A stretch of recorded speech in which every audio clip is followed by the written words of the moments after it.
Among us walks a particular type of woman whose brilliance defies measurement by ordinary means.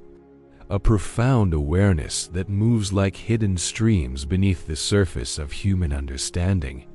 You recognize her instantly upon meeting, though you may struggle to articulate why her mere presence creates ripples in the depths of your being.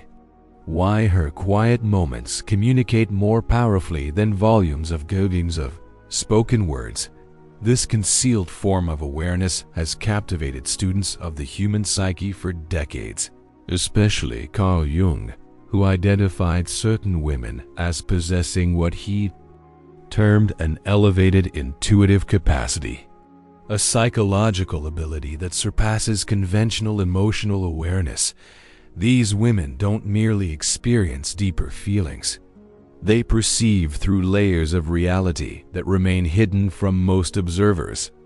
They interpret the energetic blueprints of human souls, translate the mysterious language of the subconscious, and move through existence using pathways that conventional understanding has yet to acknowledge. What unfolds before you now will reveal 6 distinct characteristics that separate these intuitively gifted women from those who simply mimic spiritual behavior or confuse emotional volatility with genuine wisdom. These qualities operate beneath the surface of awareness, frequently misinterpreted by a culture that prizes the measurable above the mysterious. Yet for those who embody them, these characteristics represent both blessing and challenge, a sacred responsibility that requires walking between dimensions while staying anchored in the physical world. The first hidden quality manifests through their remarkable capacity to perceive energetic information invisible to others. When she crosses the threshold of any space, something transforms. The very air shifts not through her actions or words, but through what radiates from her essence. Jung comprehended this occurrence through his understanding of the feeling function when cultivated to its peak expression. Unlike mere sentimentality or emotional instability, this refined sensitivity functions as a precision instrument detecting subtle frequencies of truth, deception, suffering, and bliss that emanate from every human interaction. These women operate as living sensors of the human experience. They perceive unspoken friction between partners at social gatherings, sense the buried sorrow behind cheerful facades, and recognize hidden motives beneath charming presentations. This isn't suspicion or psychological projection. It's pattern recognition functioning at wavelengths most cannot access. Their nervous systems have been refined through years of heightened awareness, life challenges, or inherited genetic programming to receive signals completely missed by others. The generational aspect demands recognition. These women frequently inherit the energetic wisdom of ancestors and great-grandmothers who developed this sensitivity from necessity. Women who needed to read the emotional atmosphere of their environments for survival, who learned to identify threat in a spouse's approach or possibility in a stranger's expression.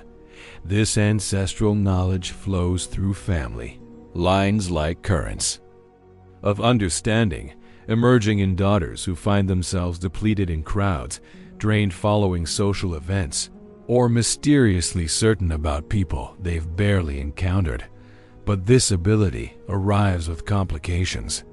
To perceive clearly means witnessing what others choose to conceal. To feel authentically means recognizing artifice and pretense everywhere. These women frequently discover themselves separated, not through preference, but through the overwhelming intensity of their perceptual precision. They become reflective surfaces that mirror back realities people aren't prepared to confront. Prophets speaking truths that sound like criticism to those still comfortable in their illusions. Have you ever entered a location and immediately sensed something amiss, despite everyone appearing completely normal? Have you experienced instant discomfort around someone that eventually proved warranted, though you couldn't rationalize your initial response? This offers the first glimpse into energetic comprehension, an ability that transforms these women into unconscious protectors of emotional authenticity. The second quality emerges through their deep connection to what Jung identified as the collective unconscious, that immense reservoir of archetypal themes and universal symbols shaping human experience across all cultures and eras. While most people catch fleeting glimpses of this deeper reality through dreams or moments of creative inspiration, spiritually attuned women maintain open pathways to this fountain of wisdom. They dream in symbols that subsequently materialize in daily life, encounter synchronicities with frequency that challenges statistical logic, and receive direction through intuitive insights that prove remarkably precise. Jung observed that certain individuals possess what he called more fluid ego boundaries, enabling them to tap into collective wisdom without sacrificing their personal identity. These women embody this exceptional capacity. They function as interpreters between the symbolic dimension and practical existence, taking the abstract vocabulary of the unconscious and converting it into useful guidance. A vision involving water transforms into direction about emotional restoration. An unexpected encounter with a particular creature becomes a message about personal strength. A repeating numerical sequence becomes validation of being aligned with purpose. This connection to the collective unconscious intensifies their experience of meaningful coincidences, while others dismiss such occurrences as random probability. These women understand them as communications from the deeper intelligence, orchestrating reality from behind the visible world. They develop trust in these synchronistic markers, allowing them to navigate existence with a sense of rhythm and timing that appears miraculous to witnesses but feels entirely natural to them. They comprehend that the universe communicates through subtle signs and symbols, and they've cultivated the inner sensitivity to receive these messages.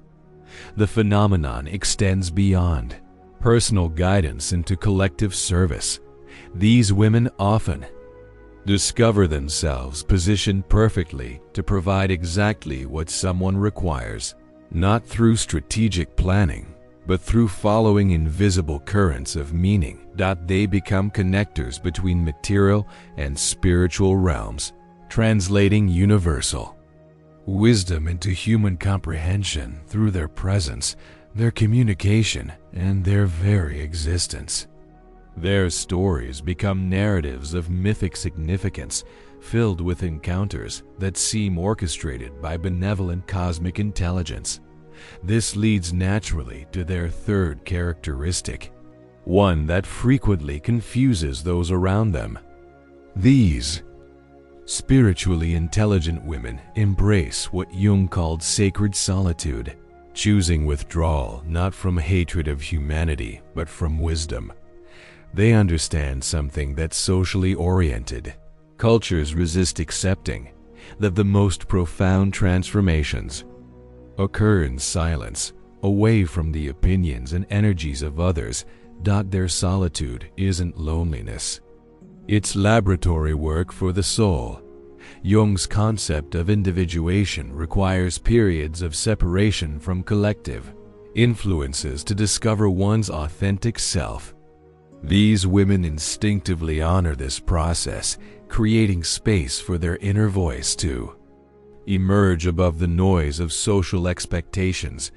They distinguish between solitude that restores and isolation that damages, choosing the former as deliberate practice rather than accepting the latter as punishment.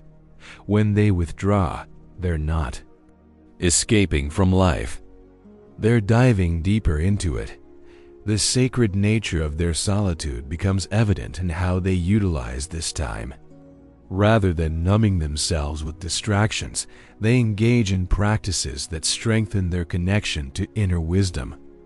They write, meditate, create, or simply rest in silence, allowing the chaos of daily experience to settle so clarity can surface.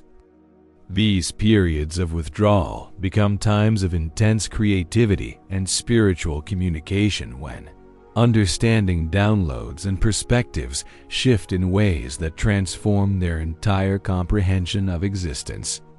Yet, this natural rhythm of withdrawal and engagement often bewilders family members and friends who interpret their need for space as rejection or melancholy. These women must learn to honor their energetic cycles without shame, understanding that their depth requires regular returns to the inner source. They discover that attempting to maintain constant social connection depletes their spiritual resources and reduces their ability to serve others authentically. Their solitude becomes an act of self-preservation that ultimately benefits everyone in their sphere. The fourth trait reveals perhaps the most profound aspect of their spiritual intelligence, their capacity to transform personal suffering into universal wisdom through what Jung called the transcendent function. These women don't simply endure pain, they transmute it. They descend willingly into their own underworld, confronting the demons that others spend lifetimes avoiding, and emerge carrying treasures that can only be discovered in the depths of personal darkness. This process mirrors the ancient archetype of the wounded healer, the one who gains the power to heal others precisely through intimate knowledge of suffering. Jung recognized this pattern in many of his clients, particularly women who had experienced significant trauma or loss. Rather than remaining casualties of their circumstances, they transformed their wounds into sources of compassion and insight that could serve the collective healing process. Their pain became their credentials, their suffering their certification as guides for others walking similar paths.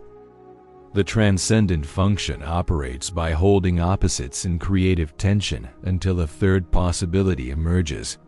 These women learn to embrace both their brilliance and shadow, their celebration and grief, their power and vulnerability, instead of choosing sides in the war between opposing forces within themselves.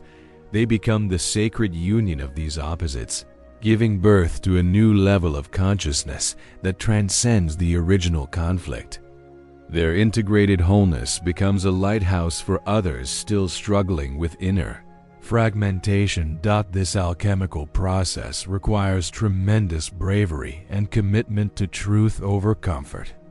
These women must be willing to experience everything fully, to resist the temptation to spiritually bypass their pain through premature forgiveness or forced positivity. They learn that healing isn't the absence of wounds, but the transformation of wounds into wisdom. Their scars become sacred sites, pilgrimage destinations for their own souls and eventually for others seeking similar transformation. The responsibility that accompanies this wisdom cannot be minimized. Once you've transformed base metal into gold, once you've walked through flames and emerged refined rather than destroyed, you become accountable to the collective healing process. These women often find themselves drawn to serve as counselors, teachers, artists, or healers, using their transmuted pain as medicine for a wounded world. Their fifth characteristic manifests as profound mastery of nonverbal communication, what Jung referred to as therapeutic presence. These women have learned to communicate through the quality of their being rather than the quantity of their words. They understand that silence can be more eloquent than speech, that presence can be more healing than advice, and that sometimes The deepest service they can offer is simply to witness another's experience without trying to fix, change, or improve it. This communication through presence operates on energetic frequencies that bypass the rational mind and speak directly to the soul. When they enter a space of suffering, their very being becomes a reminder that it's possible to survive the unsurvivable, to find meaning in chaos, to discover light within darkness. They don't need to share their stories or offer consoling words. Their existence itself becomes proof that transformation is possible. Their relationship with language reflects this deeper understanding. When they do speak, their words carry weight and precision. They've learned that speech is a sacred act, that words have the power to create and destroy, to heal and wound. They choose their expressions carefully, preferring quality over quantity, depth over breadth. Their silence isn't emptiness, but fullness pregnant with understanding and compassion. This economy of expression extends to their entire energetic output. They've learned to conserve their spiritual resources, understanding that their sensitivity requires careful management of where and how they invest their attention. They can afford to be generous with their presence because they've mastered the art of energetic boundaries, knowing when to open and when to close, when to give and when to preserve. People often comment on feeling better simply from being in their company, even during brief encounters. This isn't coincidence, but the natural result of their energetic sophistication. They've become tuning forks for higher frequencies, helping others remember their own capacity for peace, clarity, and wholeness through unconscious resonance rather than conscious effort. The sixth and final trait appears as their natural magnetism for sacred encounters and meaningful coincidences. These women don't actively hunt for spiritual experiences, they attract them. Their consciousness operates like a beacon for the mystical, drawing to themselves the people, situations, and opportunities that serve their soul's evolution and their service to the collective awakening process. What others search for desperately, they receive as natural gifts. Jung called this phenomenon synchronicity attraction, noting that certain individuals seem to live in a reality where meaningful coincidences cluster around them like iron filings around a magnet. These women embody this principle not through manipulation or spiritual materialism, but through authentic alignment with their deepest truth. Their lives become textbooks of synchronicity, filled with encounters that feel orchestrated by invisible intelligence. This magnetism operates through what Jung termed autonomous complexes, psychological patterns that function independently of conscious will. In most people, these complexes create problems through projection and unconscious reactivity. In spiritually intelligent women, these same mechanisms become refined instruments for attracting experiences that serve their highest good.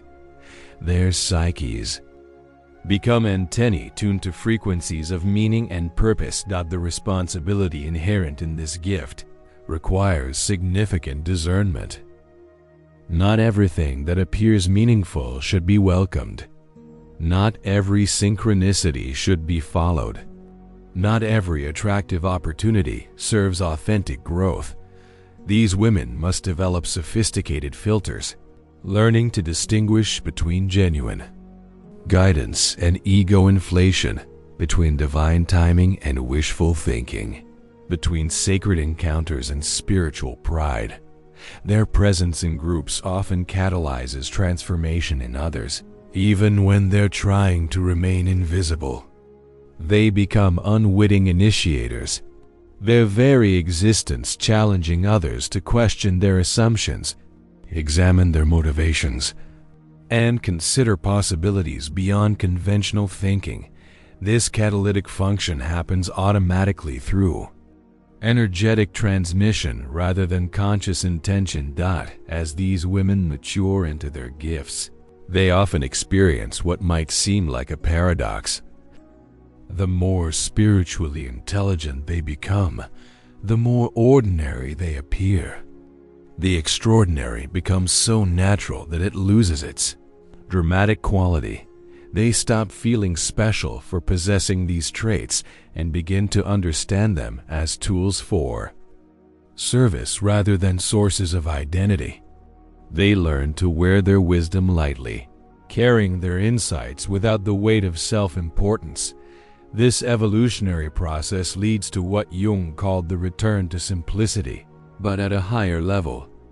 Having traversed the complex territories of spiritual development, having faced their shadows and integrated their light, having learned to navigate both material and mystical dimensions, they arrive at a place of profound ordinariness.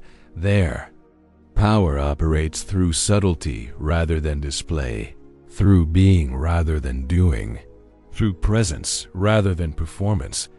The world may never recognize their contribution, and increasingly they find they don't need it to. Their validation comes from within, from the quiet, knowing that they're fulfilling their purpose by simply being authentically themselves. They understand that their greatest service might be invisible, that their influence might be unmeasurable, that their legacy might be written in the hearts and souls of people whose lives they've touched without ever knowing the extent of their impact. This journey toward invisible influence represents the ultimate expression of spiritual intelligence. It's the recognition that true power operates through love rather than force, through inspiration rather than manipulation, through example rather than instruction. These women become living prayers, walking meditations, embodied reminders that it's possible to live with depth, authenticity, and grace in a world that often values superficiality, performance, and aggression. The solitude that once felt like exile becomes their sanctuary. The sensitivity that once felt like a curse becomes their superpower. The invisible wisdom that once made them feel alien becomes their greatest gift to a world hungry for authentic, spiritual guidance. They learn to trust the intelligence that flows through them, to honor the gifts that set them apart, and to embrace the calling that might always remain partially mysterious even to themselves. If you've recognized yourself in these words, know that you're part of an ancient lineage of bridges between worlds. Your sensitivity isn't a weakness, but a strength. Your need for solitude isn't antisocial behavior, but necessary restoration. Your ability to transform pain into wisdom isn't common, but invaluable. Your invisible intelligence isn't imaginary, but absolutely real and desperately needed. The path of the spiritually intelligent woman isn't always comfortable, but it's always meaningful. It requires courage to trust what others cannot see, faith to follow guidance that might not make logical sense, and strength to remain authentic in a world that often rewards conformity. Yet for those called to walk this path, there's no real alternative. The intelligence that flows through them isn't optional but essential. Not chosen but given. Not earned but inherited. Your journey continues with each breath, each choice, each moment of presence you offer to a world in desperate need of the medicine you carry. The invisible traits that make you who you are aren't coincidences but callings. Not accidents but assignments from the deeper intelligence that orchestrates all existence. Trust the wisdom that flows through you. Honor the sensitivity that sets you apart. Embrace the solitude that restores you. Transform the pain that teaches you. Communicate through the silence that speaks. Attract the sacred that serves you. If this resonates with your soul's knowing, if these words have touched something deep within your being, take a moment to reflect on your own journey of spiritual intelligence. Share in the comments below which of these traits you recognize most strongly in yourself and how they've shaped your path of awakening. Your story matters.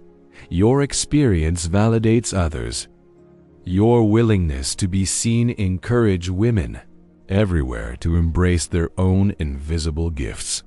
Consider subscribing to Sacred Patterns to continue this exploration of feminine spiritual wisdom through the lens of depth psychology and Jungian insight. There are more hidden aspects of the feminine soul waiting to be illuminated, more invisible gifts waiting to be celebrated, more women ready to recognize the profound intelligence they carry within their very being. The conversation continues, the journey deepens, and the healing spreads through every woman brave enough to claim her place in this ancient lineage of spiritual knowing.